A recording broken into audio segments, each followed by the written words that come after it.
하나님께서 오늘 우리에게 주시는 말씀은요, 누가복음 10장 38절에서 42절까지 말씀입니다.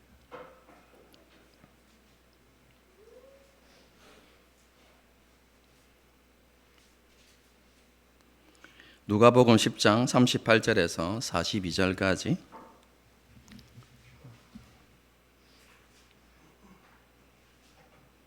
한 절씩 교독하시겠습니다. 제가 먼저 읽습니다. 그들이 길 갈 때에 예수께서 한 마을에 들어가심에 마르다라 이름하는 한 여자가 자기 집으로 영접하더라. 마리아라는 동생이 있어 주의 발치에 앉아 그의 말씀을 듣더니 마르다는 준비하는 일이 많아 마음이 분주한지라 예수께 나아가 이르되 주여, 내 동생이 나 혼자 일하게 두는 것을 생각하지 아니하시나이까? 그를 명하사 나를 도와주라 하소서. 마르다, 내가 많은 일로 염려하고 근심하나 함께 읽겠습니다. 몇 가지만 하든지 혹은 한 가지만이라도 족하니라. 마리아는 이 좋은 편을 택하였으니 빼앗기지 아니하리라 하시니라. 아멘.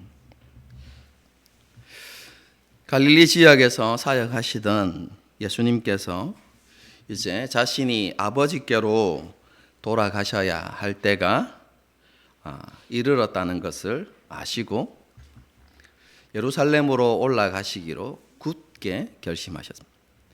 왜 굳게 결심하셨을까요? 왜냐하면 예루살렘에서 기다리고 있는 일이 있기 때문에 그렇습니다. 예수님 스스로도 감당하기 너무나 힘들고 고통스러웠던 그 십자가 죽음이 여러분 기다리고 있었기 때문에 예수님께서 굳게 결심하시고 그 사명을 이루시겠다고, 그리고 그 아버지의 뜻에 순종하시겠다고 굳게 결심하시고 예루살렘으로 올라가셨습니다. 그 도중에 예수님께서는 70인을 따로 세우시고 그들을 여러 마을과 지역에 보내시면서 하나님 나라 복음을 전파하게 하셨습니다. 이것은 예수 그리스도의 죽음이 패배가 아니고 실패가 아니다라는 것을 보여주기 위한 것이라고 제가 말씀을 드렸습니다. 비록 예수님께서는 십자가 위에 못 박히시지만 하나님의 나라는, 하나님 나라의 회복과 완성은 시작되어지고 또 그것을 위해서 예수님께서 제자를 부르셨다라는 것을 보여주는 그런 상황이다. 제가 이렇게 말씀을 드렸죠. 이런 70명의 사역을 통해서 예수님에 대한 소문이 널리 퍼졌습니다. 그리고 그 소문을 들었던 사람들 가운데 한 율법 교사가 예수님을 찾아옵니다. 그리고 예수님께 내가 무엇을 해야 영생을 얻을 수 있습니까? 라고 이렇게 질문을 던졌는데 예수님께서는 그 율법 교사에게 하나님을 사랑하는 것과 이웃 사랑의 이 계명이 다른 것이 아니라 하나의 계명임을 강조하면서 네가 마음을 다해서 그것을 행하면 살게 될 것이다. 영생을 얻게 될 것이다. 라고 그렇게 말씀해 주셨습니다. 그러면서 이웃 사랑에 대해서 이렇게 강조하셨는데요. 그 이웃 사랑에 대해서 말씀하시면서 이웃의 경계는, 그렇죠? 이웃의 정의 기준은 경계의 개념이 아니라 뭐라고 했죠? 자비와 긍휼이다라는 것을 말씀해 주셨죠. 그렇죠? 너희가 적대시하고 그리고 멸시했던 그런 사마리아인이 강도 맞는 자에게 자비와 긍휼을 베풀어서 그에게 이웃이 된 것처럼 너도 그렇게 이웃 사랑을 실천하며 살아갈 때 네가 영생을 얻게 될 것이다 라는 교훈을 그에게 가르쳐 주셨던 것이죠. 여러분, 이러한 삶이 바로 예수님께서 공생애 동안 우리들에게, 제자들에게 보여주신 모습이었죠. 그리고 예수님을 주님으로 고백하는 사람들이 걸어가야 하는 삶의 모습이기도 합니다. 예수님께서는 바로 그런 삶을 살아가는 사람이 살게 될 것이라고 말씀해 줍니다. 하나님의 나라를 얻고 누리는 삶을 살아가게 된다는 것입니다.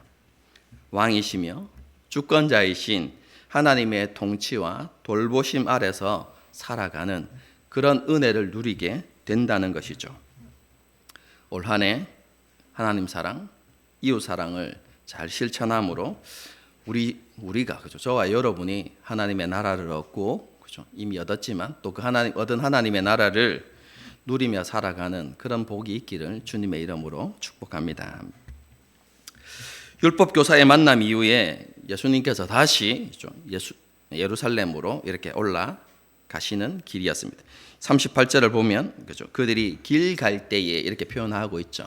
그래서 지금 오늘 본문의 사건이 예수님께서 십자가에서 죽으시기 위해서 예루살렘으로 올라가는 그 과정에 이루어진 일이다라는 것을 여러분 머리에 염두에 두셔야만 합니다. 그렇게 올라가시는 길에 또 어떤 마을에 들렀는데 그 마을에 마르다라고 이름하는 한 여인이 있었다고 그렇게 기록하고 있죠. 그리고 그 여인이 예수님을 대접하기 위해서 그리고 예수님과 함께 일행을 초대했습니다. 그리고 예수님을 대접하기 위해서 바쁘게 이렇게 쫓아다녔다 뭐 이렇게 이야기하고 있죠. 여러분 몇 명이나 그죠, 마르다의 집에 들어갔을까요? 여러분 그 당시뿐만 아니라 정통 유대인에게 있어서 나그네를 대접하는 것은 굉장히 중요한 일입니다. 그렇죠? 여러분 그렇기 때문에 그 당시 그런 문화를 생각해 보면 예수님께서 단순히 예수님만을 이렇게 초대한 것이 아닙니다. 예수님의 일행들을 함께 초대했는데요. 12제자는 당연히 들어갔을 것이고요. 그리고 예수님께서 파송했던 70명의 제자도 함께 그곳에 이렇게 초대되었다라고 생각하는 것이 합리적입니다. 그래서 초대한 사람이 최소 71명이죠. 70명과 예수님 71명 이상의 사람이 마르다의 집에 방문하게 된 것입니다. 그럼 그 사람들을 대접하려고 하면 얼마나 바빴겠어요. 그래서 그렇죠?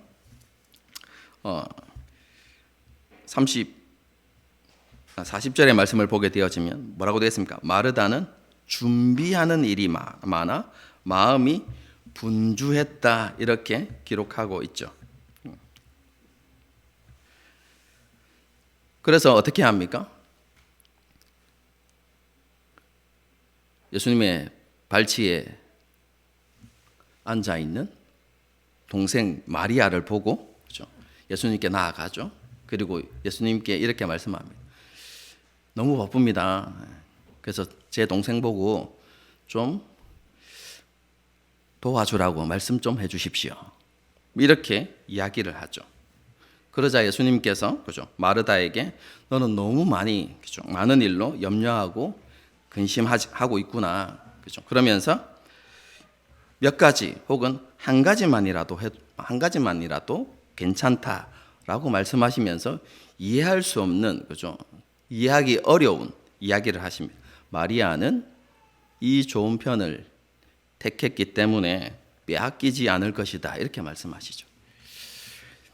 여러분 신앙생활을 오래 한 분들이라면 이 이야기를 너무나 잘 알고 있을 것입니다. 그리고 이 본문에 대한 설교를 그죠? 최소한 한 번 이상은 다 들어보셨을 거라고 생각합니다. 여러분 저도 여러 목사님을 통해서 이 본문에 관한 설교를 들었습니다. 여러 번 들었습니다. 여러분 그런데 이 본문을 가지고 말씀하시는 그죠? 그 설교의 핵심은 말씀을 듣는 것의 중요성 혹은 성경 공부의 중요성이 그 설교의 핵심이었습니다. 교회에서 열심히 봉사하는 것도 중요하지만 뭐가 더 중요하다고요? 하나님의 말씀을 듣는 일이 더 중요하기 때문에 하나님의 말씀을 듣고 배우는 일에 그죠? 성도들은 열심을 내어야 한다라는 것이 설교의 주제였습니다. 저는 오늘날, 그죠? 오늘날에도 오늘 이 본문을 그렇게 이해하고 받아들이는 성도들이 많다고 생각합니다. 여러분은 어떻게 생각하십니까? 여러분, 이 본문 말씀을 말고요, 교회의 모습을 한번 생각해 보십시다. 여러분, 교회 안에 어떤 사람이 많을까요? 마르다처럼 열심히 봉사하는 사람들이 많을까요? 마리아처럼 열심히 성경 공부하는 사람이 많을까요? 여러분, 어떤 성도들이 많다고 생각하십니까? 여러분, 생각할 필요도 없죠? 봉사하는 사람들이 훨씬 더 많습니다. 여러분, 그렇다면, 그렇죠? 오늘날 교회는 예수님의 말씀과 정반대로 가고 있는 거죠. 그렇지 않습니까? 뭘 더 중요하게 여겨야 됩니까? 말씀을 공부하는 것. 그렇죠? 여러분, 그렇다면, 그죠? 목회자들도, 그죠? 교회가 잘못 가고 있다는 것을 알면서도 방치하고 있는 게 되는 것이죠.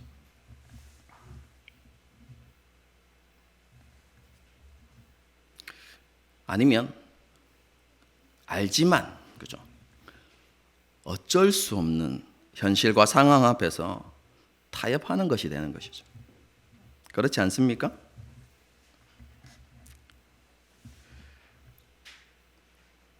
여러분, 이런 관점에서 보게 되어 지금 이상하지 않습니까? 우리가 분명히 알아야 될 것은요, 교회가 잘못 가고 있는 것도 아니고, 그렇죠? 목회자가 성도들을 잘못 인도하고 있는 것도 아닙니다. 왜냐하면 오늘 본문의 핵심은 그게 아니기 때문에 그렇습니다. 여러분, 오늘 본문의 핵심이 성경 공부의 중요성이 아니라면, 여러분, 오늘 본문이 우리에게 무엇을 말씀하고 있는 것일까요? 여러분, 이 본문을 바르게 이해하기 위해서 가장 먼저 우리가 주목해야 되는 것은 이 본문에 나타나는 주요 인물이 누구인가를 생각해 봐야 됩니다. 누구일까요? 마르다입니다, 여러분. 마리아가 주요 인물이 아니라, 여러분, 마리아는 보조 인물로 등장할 뿐입니다. 그리고 마르다가 주요 인물입니다. 조금 더 구체적으로 말하면요, 예수님께서는 마르다가 가지고 있었던 잘못된 점과 부족한 부분을 가르쳐 주시고, 그렇게 하시면서 마르다가 절대 놓치지 말아야 하는 것, 여러분, 그것이 무엇인지를 가르쳐 주시는 것, 여러분, 그것이 오늘 본문의 핵심입니다. 마르다가 다시 온전한 제자의 길을 걸어갈 수 있도록 그를 가르치시고 그를 깨닫게 하시는 것이 바로 오늘 본문의 핵심이다. 여러분, 이렇게 생각해야 되는 것이죠. 여러분, 그렇다면 이제 마르다의 모습을 한번 생각해 보십시다. 여러분, 마르다에게는 예수님을 사랑하는 마음이 있었습니다. 사랑하는 마음이 있었기 때문에 예수님을, 그죠? 그리고 예수님과 함께한 그 많은 일행들을 자기 집에 초대했겠죠. 그리고 최선을 다해서 섬기고 대접하려고 했던 것이죠. 그럼 지난 주일의 말씀과 생각해 보면, 그렇죠? 뭘 실천하려고 했습니까? 예수님을 향한 사랑으로 인해서 그 사랑을 흘려보내는 이웃 사랑을 실천하려고 했던 것이죠. 여러분, 이렇게만 생각해 봐도요, 성경 공부가 중요한가, 마리아의 이 섬김이 중요한가, 그럼 여기에 대한 답을 알 수 있습니다. 여러분, 쉽게 생각해서 성경 공부를 하나님 사랑이라고 생각하면 이 섬김은 뭡니까? 이웃 사랑이죠. 여러분, 그런데 이것은 다른 계명이 아니라 뭐라고 했습니까? 똑같은 하나의 계명, 둘 다 중요한 것입니다, 여러분. 그렇죠? 지금 마르다는 그 일을 하고 있는 것이죠. 이웃 사랑을 하나님 사랑으로 실천하고 있는 것입니다. 여러분, 이러한 섬김은 매우 귀한 것이고 그리스도인의 삶 가운데 반드시 있어야만 하는 것이죠. 왜냐하면 사랑은 뭡니까? 말과 혀로 하는 것이 아니라 행함과 진실함으로 해야 하기 때문에 그렇습니다. 여러분, 이런 마리아의 섬김은요, 올바른 동기에서 시작되었습니다. 하나님 예수님 보시기에도 합당한 것이죠. 그런데 그 일이 시작되어지면서 상황이 바뀝니다. 그렇죠? 잘 대접해야 된다는 부담감과 그리고 혼자 감당하기에는 너무 많은 손님으로 인해서 마르다의 마음이 복잡해졌죠. 분주해진 것입니다. 그렇죠? 여러분, 그래서 결국 마르다는 너무 많은 일에 자신의 모든 마음을 다 빼앗겨 버리죠. 그러자 조금 전까지는 눈에 들어오지 않았던 동생의 모습이 딱 들어오는 거예요. 그리고 그 마음에 뭐가 일어나겠습니까? 분노가 일어나죠. 여러분, 그런데 이 동생의 분노가, 그죠? 동생을 향한 이 분노가 거기에서 끝나면 되는데 그 분노가 어디를 향합니까? 예수님을 향한 섭섭한 마음으로 나타나게 되는 것이죠. 예수님께서 자신의 처한 상황을 알아주시지 않는다고 생각했던 것이죠. 그래서 예수님께 나가서 자기의 섭섭한 마음을 다 표현합니다. 그렇죠? 그 말씀이 한번 읽어보겠습니다. 40절 보겠습니다.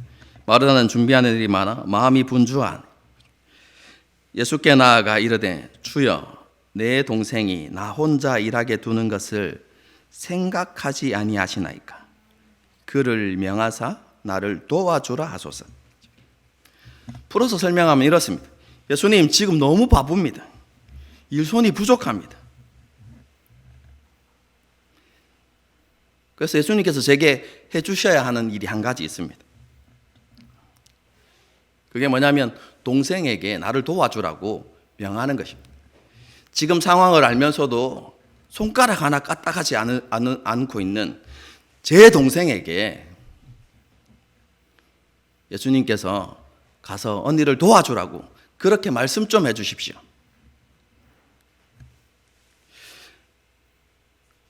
그러고 끝나면 되는데, 그죠? 이런 의미가 포함되어 있습니다. 저는 예수님께서 저의 상황을 알아주실 줄 알았습니다. 그래서 동생에게 먼저 그렇게 말씀해 주기를 기다리고 기다렸는데 예수님 그렇게 안 하셨어요. 그래서 제가 지금 이렇게 말씀드리는 거 아닙니까? 예수님 너무 섭섭합니다. 여러분, 이렇게 예수님께 이야기한 것입니다. 예수님을 사랑하는 마음에서 시작된 일이었습니다. 여러분, 그런데 그 일이 뭘로 바뀌었습니까? 분노로 바뀌었고 예수님을 향한 원망과 불평으로 바뀌었던 것이죠. 예수님과 이웃을 섬기는 일이 마르다에게 오히려 시험거리가 된 것이죠. 여러분, 그렇게 되니까 여러분, 마리아 안에 있었던 죄악된 본성이 드러난 것이죠. 뭡니까? 스스로 재판장의 자리에 앉아서 동생을 비난하기 시작했고, 그렇죠? 동생의 행동을 판단하면서 비난하기 시작했죠. 심지어는 예수님을 가르치려고 하고 있습니다. 그렇죠? 그리고 예수님께 이렇게 해주십시오 라고 명령하는, 여러분, 그런 일까지 하게 되는 마리아가 그렇게 되어진 것이죠. 마리아는 이런 실수를 했지만요, 예수님께서는 마르다는 그죠? 이런 실수를 했지만 예수님께서는 여전히 마르다를 사랑하셨습니다. 그래서 그를 다시 은혜의 자리로 이끄셔서 제자로서의 합당한 모습을 갖추게 하고 싶으셨던 것이죠. 그래서 마르다에게 그녀가 무엇을 잘못했는지를 그렇죠? 말씀해 주시고자 했던 것이죠. 여러분, 그런데 그 마르다에게 그런 깨달음을 주시기 위해서 예를 들었는데 그 예가 바로 마리아인 것입니다.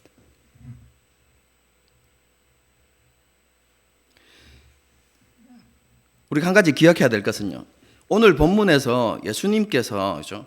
마리아의 예수님의 발치에 앉아서 그렇죠? 말씀을 듣고 있었던 그 마리아의 그 행동이 정당하거나 옳다는 것을 말씀하시는 게 아닙니다, 여러분. 그녀가 지금 하고 있는 그 모습을 통해서 마르다가 지금 무엇을 잘못하고 있는지, 그리고 무엇을 더 중요하게 여겨야 하는지를 깨닫게 하시기 위해서 마리아의 예를 든 것입니다. 여러분들이 성경을 쭉 읽어보시면요, 여러분 성경의 가르침을 생각해 보시면 마리아의 행동이 잘못되었다는 것을 여러분 알게 됩니다. 우리가 빌립보서를 공부했죠. 여러분, 빌립보서에서 사도 바울이 공동체의 삶을 가르치면서 그죠? 무엇을 이야기했습니까? 빌립보서를 보면 이렇게 이야기하고 있습니다. 각자 자기의 일을 돌볼 뿐더러 그죠? 자기의 일을 돌아보고 열심히 하라는 것이죠. 그리고 또한 각각 다른 사람의 일을 돌보고 그들을 돕고 섬겨야 한다라고 이렇게 가르치고 있습니다.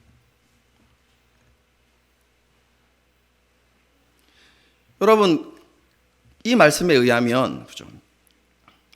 마리아는 마르다의 상황을 보고 그죠?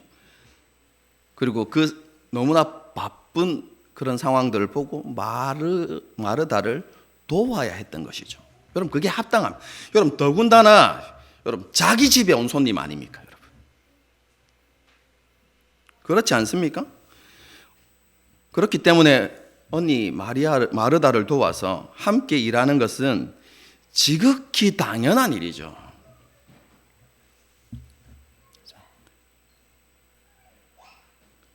그런데 예수님께서는 지금 그런 마르다의 행동에 옳고 그름을 이야기하시는 것이 아니라 그렇죠?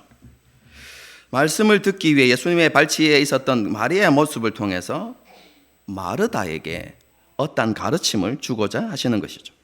마르다가 무엇을 놓치고 있는지, 섬김에 있어서 무엇이 중요한지, 그리고 마르다가 회복해야 되는 모습이 무엇인지를 가르쳐주고 계신 것입니다. 예수님을 섬기는 것, 그리고 이웃을 섬기는 것은요, 하나님 보시기에 귀하고 합당한 것입니다. 그런데 마르다는 그 일을 하고 있습니다. 그런데 그 일을 하고 있음에도 불구하고 그 안에 무엇이 없습니까? 참된 기쁨이 없습니다. 부담감과 분주함으로 인해 마르다는 많은 일에 쫓기기 시작했죠. 그리고 예수님과 이웃보다는 많은 일이 더 점점 자신에게 중요하게 되어집니다. 그래서 결국 예수님과 이웃을 대접하는 행위가 중심에 서게 되는 것이죠. 여러분, 그것이 마리아의 자랑이 되고 권리가 되는 것입니다. 쉽게 말하면 이런 것입니다. 내가 이렇게 중요한 일을 하고 있는데 왜 나를 아무도 도와주지 않는 거지? 이런 생각을 갖게 되어지고요. 그 중요한 일을 돕지 않는 것은 잘못된 행동으로 그렇게 판단하게 되는 것이죠. 마르다가 교만에 걸려서 넘어진 것입니다. 여러분, 이것은 예수님을 찾아왔던 율법교사 그리고 그 당시 바리새인들에게 있었던 모습입니다. 똑같은 모습입니다. 여러분, 그들이 자랑하던 게 무엇이었습니까? 자신의 경건의 행위였습니다. 자신의 행위가 옳다고 그렇게 생각하고 사람들에게 자신의 행위를 자랑하고 살았죠. 그렇죠? 그리고 그 행위를 통해서 다른 사람들로부터 인정받으려고 하는 그런 모습을 보여주는 사람들이 바로 율법교사와 바리새인들이었습니다. 그런데 그들에게 그렇게 자랑하는 자신의 행위가 어떻게 됩니까? 다른 사람을 판단하는 기준이 되죠. 결국 그 행위가 자신에게 우상이 되어버리는 것이죠. 하나님을 섬기고 예배하는 행위는 있지만 하나님을 사랑하는 마음은 없었던 것이죠. 이웃 사랑을 실천한다고는 하지만 자기 기준을 따라서 행할 뿐 예수님께서 율법교사에게 말씀하셨던 자비와 긍휼의 마음은 없었던 것이죠. 지금 오늘 본문에서 마르다가 보여주는 모습이 바로 이런 모습입니다.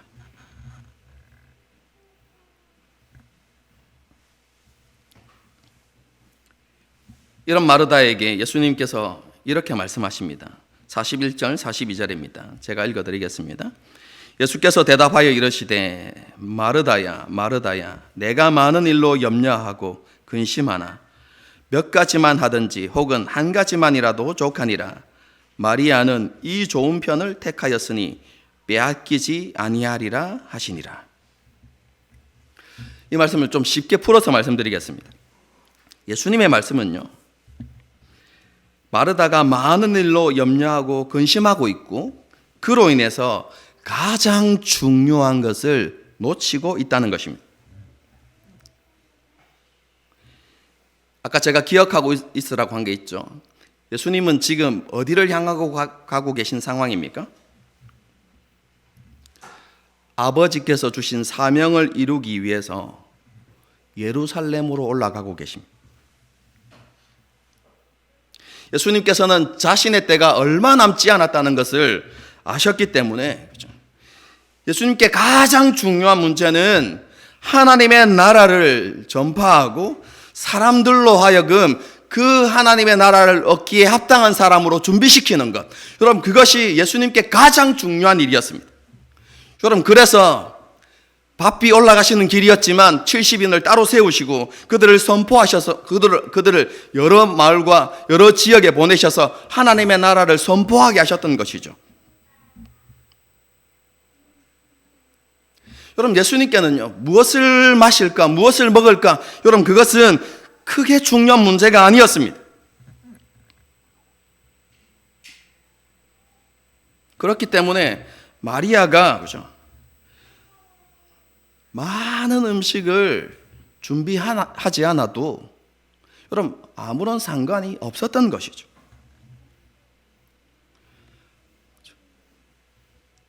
마르다의 사랑과 정성이 담긴 몇 가지 혹은 한 가지 요리만으로도 예수님은 충분하다 그렇게 생각하셨고 마르다에게 그것을 말씀하시는 것입니다. 그게 42절에 있는 거예요. 몇 가지만 하든지 혹 한 가지만이라도 족하다. 나를 향한 너의 사랑이 담긴 그리고 정성이 담긴 요리라면 괜찮다. 예수님께서 그것을 말씀해 주신 것입니다.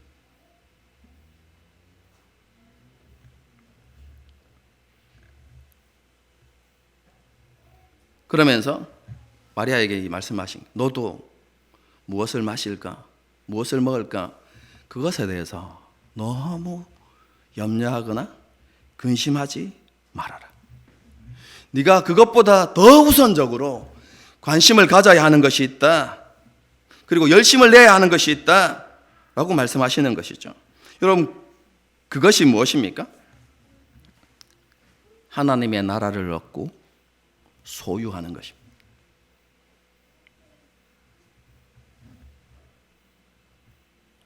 여기서 하나님의 나라를 얻고 소유하는 것은요, 앞에 본문과 연관되어져 있습니다. 율법 교사가 질문했던 영생입니다. 어떻게 영생을 얻을 수 있습니까? 거기에 관심을 가져야 한다는 것이죠. 그럼 여기에서 영생은 제가 뭐라고 말씀드렸습니까? 영생을 얻는다는 것은 구약의 이스라엘 백성들이 가나안 땅에서 가나안 땅의 일부를 자신의 기업으로 받는 것을 표현하는 것이다. 제가 이렇게 말씀을 드렸죠. 그렇죠? 하나님 나라에서 자기의 분깃을 얻는 것. 여러분 그게 영생인데요. 그렇죠? 너도 이 영생에 관심과 열정을 쏟아야 한다라고 이렇게 말씀하십니다. 예수님께서 하고 계신 일이 그것이었습니다. 마르다의 집에서도 뭘 하고 계셨습니까? 39절 보십시오. 그에게 마리아는 동생이 있어. 여기는 그냥 넘어가고요. 주의 발치에 앉아. 뭐라고 하고 있습니까? 그의 말씀을 듣더니. 그 자리에서도 예수님께서는 하나님 나라에 대해서, 그리고 어떻게 그 하나님의 나라를 얻고 소유할 수 있는가에 대해서 계속해서 가르치시고 말씀하고 계셨던 것이죠. 여러분 그때 이 마리아가, 동생이었던 마리아가 그 말씀을 듣는 자리에 앉아 있었던 것이죠. 여러분 그렇기 때문에 지금 예루살렘으로 올라가시는 하나님께서 주신 사명을 이루기 위해서 예루살렘으로 올라가시는 예수님의 관점에서 볼 때, 그렇죠? 이 마리아가 더 좋은 편을 선택한 것입니다.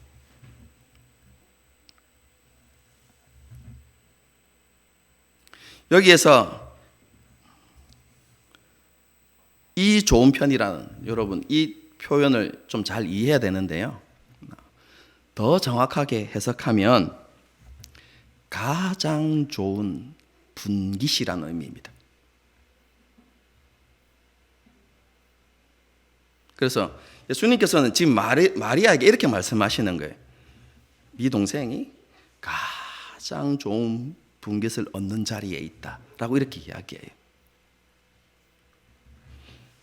마리아가 예수님의 말씀을 듣고, 그렇죠? 가르침을 듣고 깨달아서 하나님의 나라를 분깃으로 얻는, 하나님의 나라를 소유하고 누릴 수 있는 그런 복된 자리에 이 마리아가 앉아 있다는 것이죠.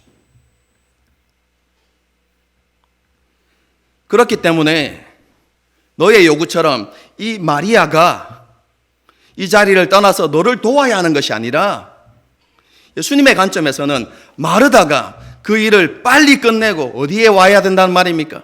예수님께서 그 하나님의 나라의 도를 가르치시는 그 자리에 마리아와 함께 앉아 있어야 한다는 것을 그렇게 말씀하고 계시는 것이죠. 여러분 이게 본문의 내용입니다. 이렇게 예수님께서는 마르다에게 예수님을 주로 고백하고 따르는 제자들에게 무엇이 가장 중요하고 우선되어야 하는 것을 지금 마르다에게 가르쳐 주고 계시는 것이죠. 예수님의 제자는 무엇을 먹을까, 무엇을 마실까 하는 그것에 대한 관심보다 하나님 나라를 구하는 삶이 더 우선적이어야 한다라는 것을 가르쳐 주고 있습니다. 마태복음 6장 33절이 말씀하고 있는, 먼저 그의 나라와 그의 의를 구하는 그런 삶을 살아야 한다는 것을 마르다에게 가르쳐 주시는 것이죠. 여러분 그래서 오늘 본문 뒤에 딱 읽어보면 나오는 여러분 내용이 뭔 줄 아십니까? 주기도문입니다. 주기도문. 주기도문 핵심이 뭐라고 했죠? 하나님의 나라가 이루어지는 것이, 그렇죠? 주기도문의 핵심이라고 제가 여러분에게 설교했던 적이 있습니다.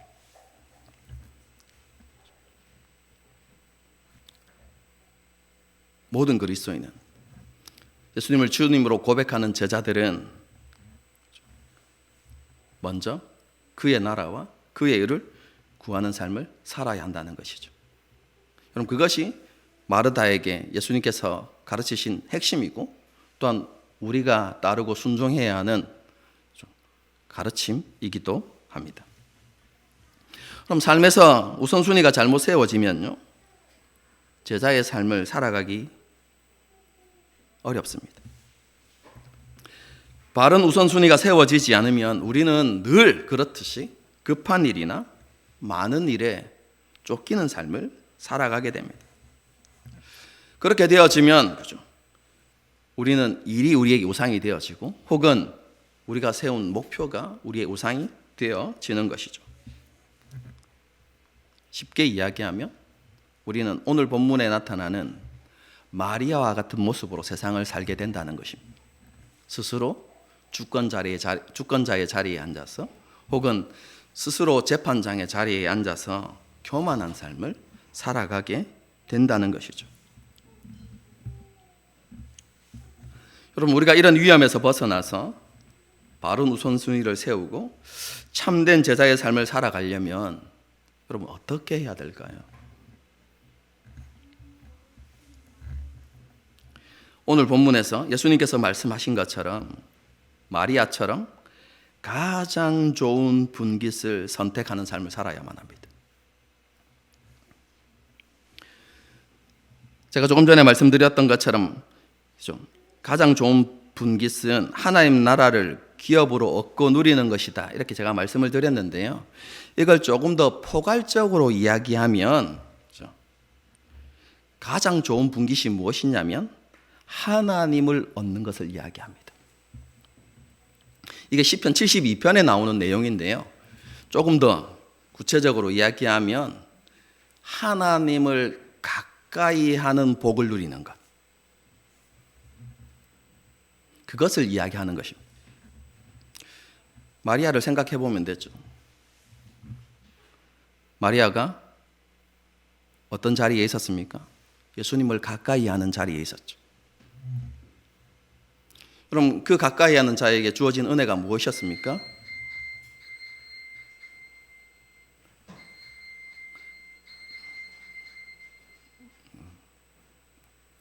정말로 급한 거죠. 뭐가 급한 일입니까? 하나님을 가까이 하는 일. 그럼 하나님을 가까이 하는 자리에 있었는데요. 그에게 임한 은혜가 무엇입니까? 하나님의 나라를 소유하고 누릴 수 있는 은혜가 그에게 임한 것이죠.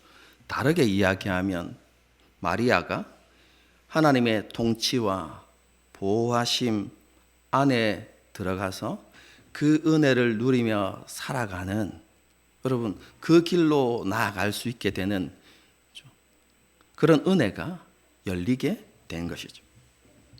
이걸 다르게 표현하면 마리아가 하나님을 얻게 된 것입니다. 여러분, 저와 여러분도 마리아처럼 되어야만 합니다. 하나님을 가까이 하는 삶을 살아야 한다는 것이죠. 그리고 우리가 그렇게 하나님을 가까이 할 때, 그렇죠? 우리의 심령이 하나님의 말씀으로 충만해지는 것입니다. 말씀을 통해 하나님의 음성을 듣고 하나님의 은혜와 사랑을 아는 것에 자라나게 됩니다. 이렇게 우리의 심령이 하나님의 말씀으로 충만해지면 우리가 하나님의 백성다운 삶을 살아갈 수 있게 되는 것이죠. 여러분, 이것에 대해서 말씀하는 것이 골로새서 3장입니다. 골로새 3장을 잘 읽어보십시오. 예수 그리스도의 말씀이 우리 안에 충만히 거하면, 다르게 표현하면 그 예수님의 말씀이 우리를 사로잡고 우리가 그 말씀의 인도하심 아래 있게 되어지면, 그렇죠, 그때 우리의 삶 가운데 어떤 것이 나타나냐면 우리가 무엇을 하든지 말에나 일에나 다 예수의 이름으로 하게 되어지고, 그럼 골로새서 분명히 그렇게 말씀하고 있습니다. 우리의 심령이 하나님의 말씀으로 충만해지면 우리가 무엇을 하든지 간에 말에나 일에나 다 예수의 이름으로 하고,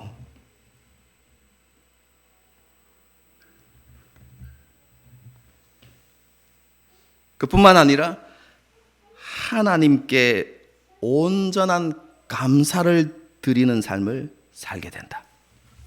그럼 이것이 골로새서에서 가르치는 교훈입니다. 무엇으로 충만할 때요? 하나님의 말씀으로 충만할 때. 여러분, 그런데 이 말씀의 충만함,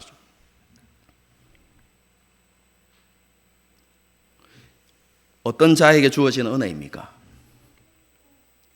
하나님을 가까이 하는 사람들,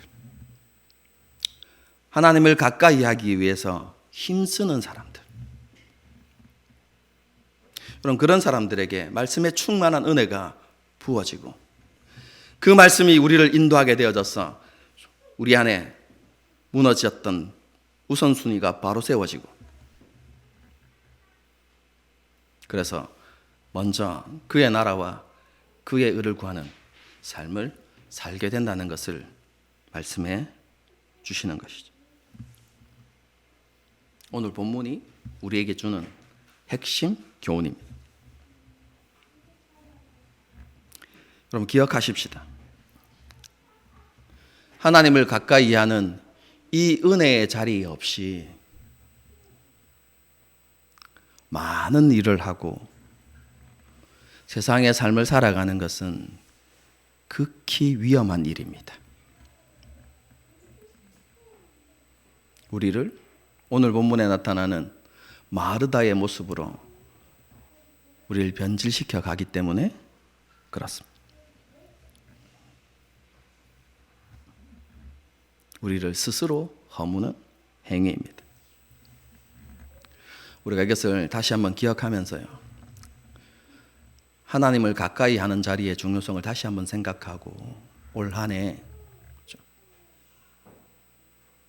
우리를 하나님의 말씀 앞에 세우기 위해서 끊임없이 애쓰고 노력하고, 그리고 그 말씀을 통해서 하나님의 음성을 듣고 그 말씀을 통해서 하나님의 은혜와 사랑을 아는 것에 자라가는 저와 여러분이 될 수 있기를 바랍니다.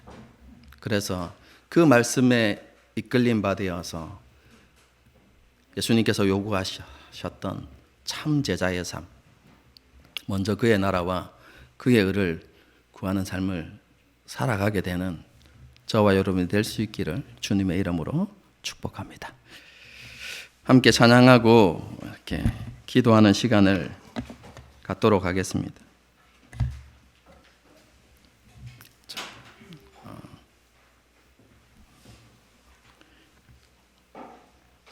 이곳에 임하신 하나님 나라라는 찬양입니다. 그렇죠?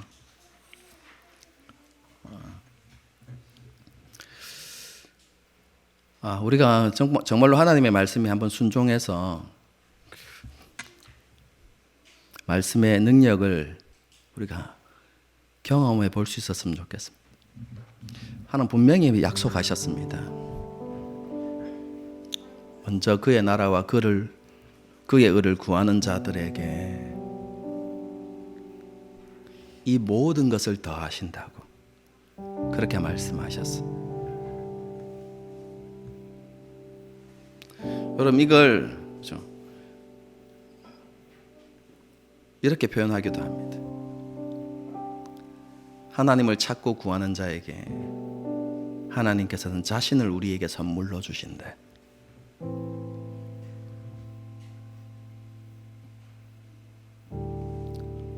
너무 멋지지 않습니까?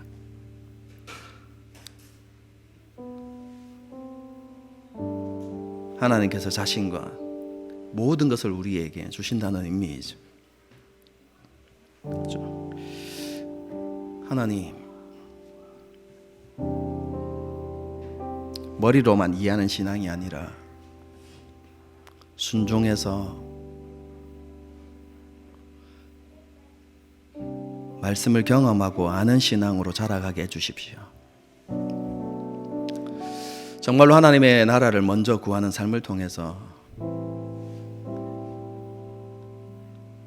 전능하신 하나님께서 살아계시고 그 하나님께서 우리 앞서서 행하시고 우리를 위해서 길을 내시고 우리를 도우시고 우리를 위해 싸우시는 그 하나님의 역사를 보게 해주십시오.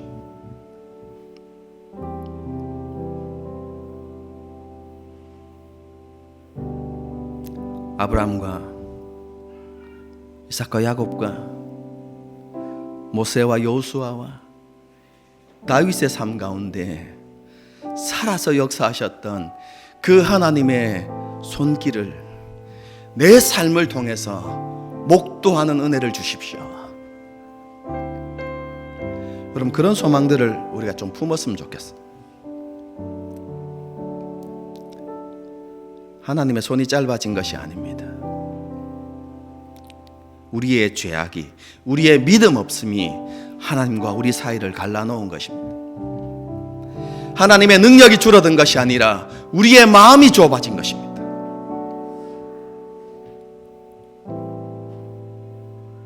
하나님, 이런 자리에서 벗어나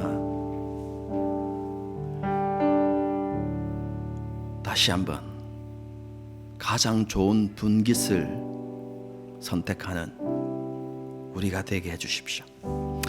여러분, 그런 결단을 가지고 함께 찬양하면서 하나님 앞에 기도하는 시간을 갖도록 하겠습니다. 찬양하시겠습니다.